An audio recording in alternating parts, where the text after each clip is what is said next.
Starting a food journal. Once you have begun to track your current diet and have a good understanding of what it is that you are doing that may prevent you from making progress on your weight loss journey, it is a good idea to begin a food journal. A food journal is a great way to help you keep track of recipes you want to prepare and creating meal plans that will help you to stick to a healthy diet full of fruits and vegetables.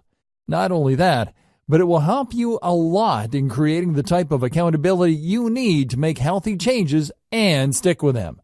Your food journal can consist of the same record you took to see what your everyday diet is generally like, but it doesn't have to be. You can also use a different notebook to create your food journal. The food journal is a very useful tool in aiding weight loss and keeping on track with your diet. You want something that will help you to take accountability for what you are putting into your body every day. Otherwise, it can be difficult to remember that we are staying on track for a reason. Humans have a tendency to think on a short-term scale and lack the ability to plan for the future.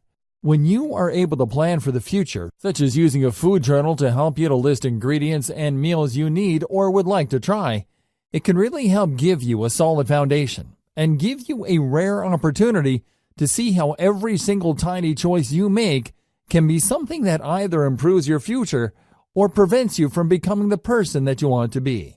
When you understand the profound consequences of your every action, it will help you to think more in depth about the choices that you have to make on a daily basis.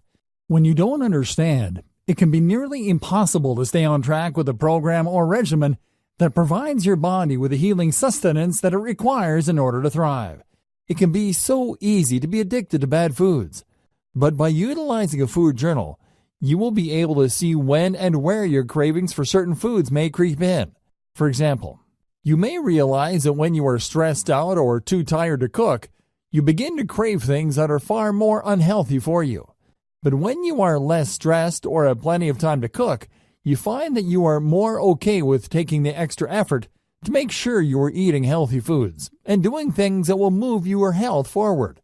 To best utilize a food journal, you should first and foremost make sure that you are being honest with your entries.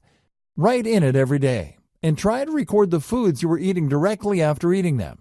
If you want to, you can also make a record of their nutritional value, so you have a sense of what you are consuming on any given day. That way, you aren't surprised at the end of the week if you find you have either gained or lost weight.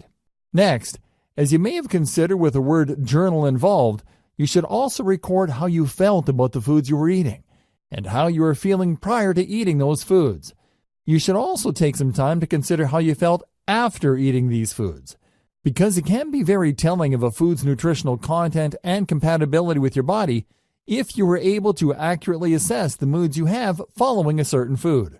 For example, if you find you are intolerant to nuts or soy, but don't have an outright allergy, you may find that after consuming such things you feel more irritable or moody or agitated. This is because your body has sensed a threat, and you are receiving a stress response in order to deal with the body's perceived threat. Pay close attention to what works with your body and what probably doesn't agree. That will give you a chance to really assess what foods work for you in a way that is personal and in-depth. This way, you will truly understand why it is not good for you to eat certain things, while others may not be so difficult for you to enjoy. Overall, having a food journal is a good way to get in touch with yourself and with your food. In most cultures, food is a spiritual experience that should be shared and enjoyed. It is given far more consideration than it is generally in North America. For this reason, it can be a great and healing thing to be able to take comfort in specific foods, knowing exactly what type of relationships our bodies will have with those foods when they are put into our bodies. One of the most important keys in creating a foolproof diet plan is in knowing our bodies and being in touch with ourselves enough that we are making good choices as often as possible. When we are out of sync with ourselves, it can become nearly impossible to do what is best for us. But having a food journal is a great way to help us get our bodies and minds connected and focused on one of the key elements of improving our health and well-being.